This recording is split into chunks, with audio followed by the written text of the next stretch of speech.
கிறிஸ்து இயேசுவினால் நான் எதற்காக பிடிக்கப்பட்டேனோ அதை நான் பிடித்துக் கொள்ளும்படி ஆசையாய் தொடர்கிறேன்னு இருக்கா, இல்ல ஆசையாய் தொடர்கிறேன்னு இருக்கா?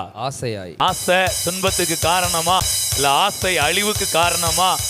பவுல் சொல்றாரு, நான் கிறிஸ்துவினால் எதற்காக பிடிக்கப்பட்டேனோ அதை நான் பிடித்துக் கொள்ளும்படி தொடர்கிறேன் சொல்லாம ஆசையாய் தொடர்கிறேன்.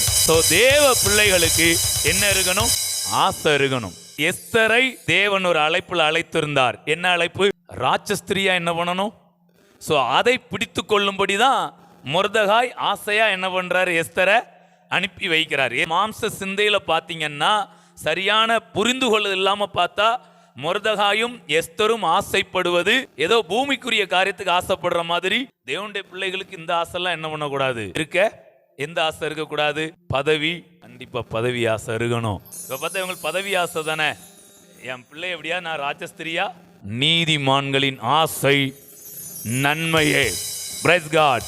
அப்போ அங்க மொர்தெகாய், எஸ்தர் இவங்கெல்லாம் நீதிமானா இருந்து ஆசைப்படுறாங்க.